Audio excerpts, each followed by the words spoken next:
November 6th, 2025. Bill Nash walks out of Carmax headquarters for the last time. He spent 30 years at this company, worked his way up from operations to CEO, and now he's carrying a box with his personal items while the stock crashes 24% before lunch. The board won't tell shareholders why he's gone. Investors are filing lawsuits claiming Carmax lied about the health of its business. And pension funds that trusted the company's numbers just lost billions. Carmax built its reputation on one promise: honesty. No haggle pricing, transparent deals, the anti-dealer. But now, multiple law firms are saying that behind the friendly showrooms, executives were hiding loan losses, overstating growth, and setting up investors for a catastrophic fall. Did Bill Nash get fired for trying to come clean? Or did he help create the mess? Walk onto a Carmax lot in 1996, and the difference hit you immediately. The price on the windshield was the price you paid. No negotiation, no surprise fees at signing. For people who had spent Saturday afternoons getting ground down by traditional dealers, that single change meant everything. The first store opened in Richmond in 1993. By 1996, families were driving 30 miles out of their way just to avoid the haggling game.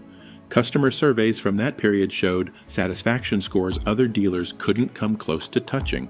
People described the experience as respectful, which is not a word you normally hear about buying a used car.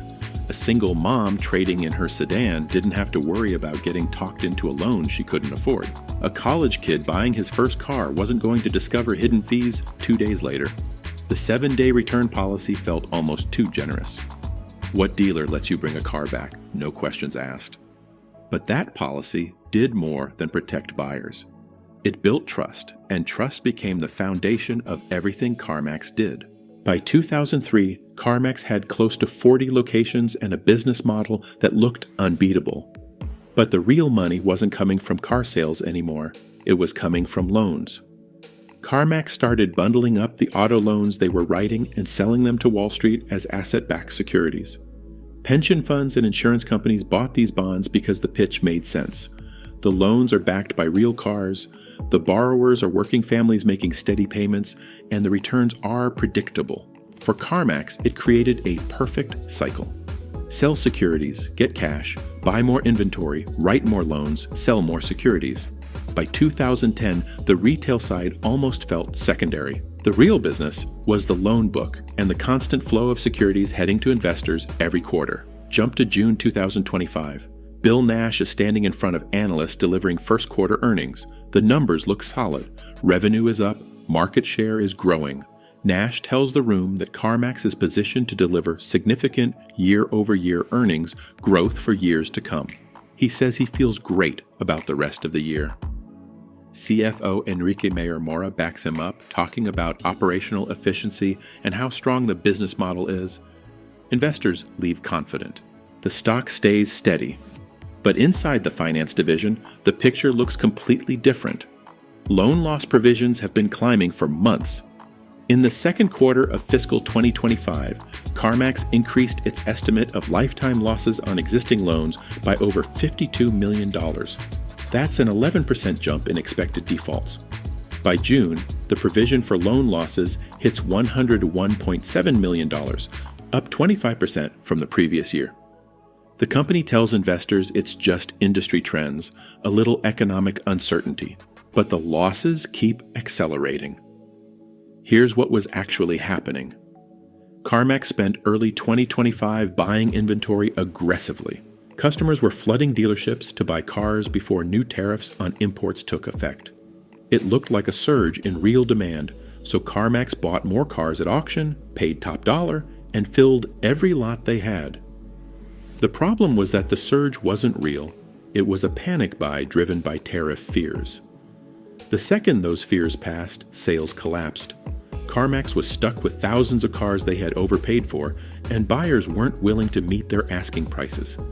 The cars were losing value faster than the models predicted, and the loan portfolio, the one backing all those securities sold to Wall Street, started showing cracks. Borrowers were defaulting at higher rates than expected. Repossessed cars were selling at auction for far less than Carmax assumed they were worth. The gap between what the company said its assets were worth and what they could actually get kept growing. September 25th, 2025. CarMax reports second quarter results and the bottom falls out. Earnings per share come in at 64 cents. Analysts expected $1.09. Revenue is down 6% year over year. But the real damage is in the details. CarMax admits that the strong sales earlier in the year were driven by tariff panic, not sustainable demand. The company acknowledges it overpaid for inventory, and those cars are now worth significantly less. Loan loss provisions spiked again. Management's tone completely changed. The confidence from June is gone. Now they're talking about headwinds and challenging conditions. The stock drops 23% in one session. $4 billion in market value gone before the closing bell. Pension funds holding CarMax-backed securities took immediate losses, and the people managing those funds had zero warning. The lawsuit started within days. Multiple law firms filed securities fraud class actions on behalf of shareholders who bought stock between June 20th and September 25th. The claims are straightforward. CarMax executives, including Nash and Mayer Mora, misled investors about growth prospects. According to the complaints, management described the tariff-driven sales spike as durable momentum when they knew or should have known it was temporary. The suits claim executives were aware the company overpaid for inventory and that loan losses were accelerating, but they hid those facts from shareholders. The legal deadline for lead plaintiff applications is January 2nd, 2026. After that, the court decides if the case moves forward. But the damage already happened. Investors who trusted the June guidance and bought stock are sitting on massive losses. November 6th, 2025. 6 weeks after the earnings disaster, CarMax announces Bill Nash is out. He'll step down as CEO on December 1st. David McCreight, a board member with no auto industry experience, takes over as interim CEO. Tom Folliard, who ran CarMax from 2006 to 2016, comes back as interim executive chair. The press release says the leadership change is necessary to strengthen the business and that recent results don't reflect the company's potential. Nash gets blamed. Whether he misled investors on purpose or just failed to see the collapse coming doesn't really matter. He's gone. The announcement comes with more bad news.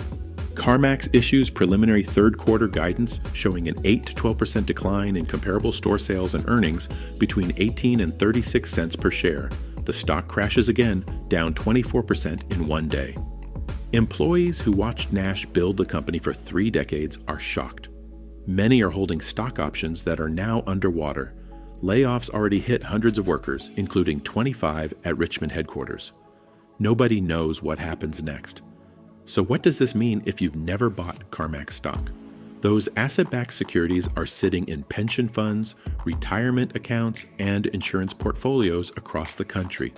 Teachers in California, firefighters in Texas, state employees in New York all have exposure to CarMax's loan book, whether they realize it or not. When those securities lose value, it shows up as a smaller balance on the quarterly statement. Most people never connect the loss to its source. They just see their retirement account didn't grow like it should have, or worse, that it shrank. The SEC might investigate. The lawsuits will take years. Even if shareholders win, the settlement will be a fraction of what they lost. The damage is done. Here's what hurts the most.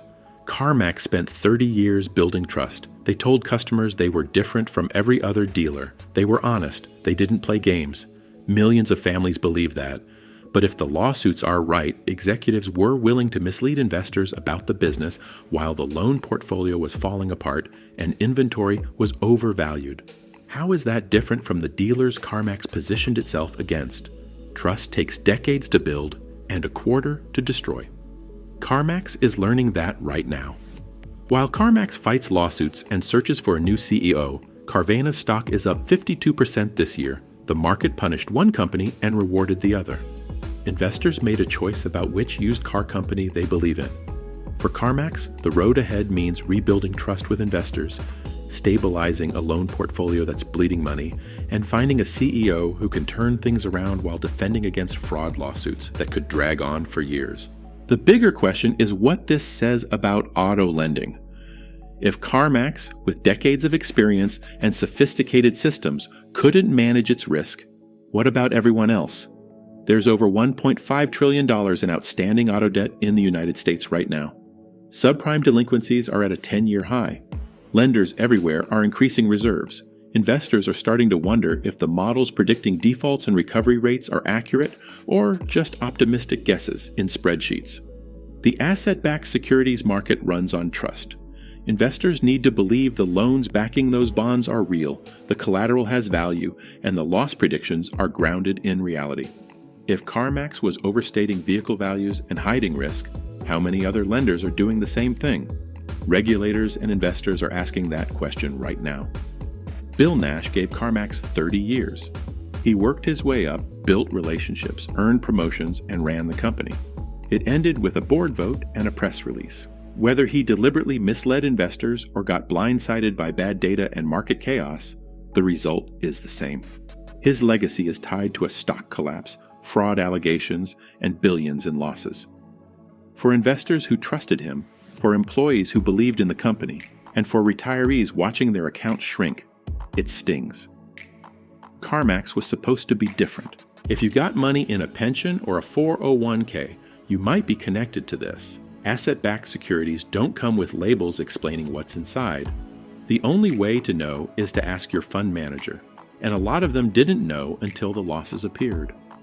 If the most trusted name in used cars couldn't be straight about its business, who can you trust? Drop a comment if this made you look at your portfolio. Subscribe if you want more on the corporate disasters that hit your wallet.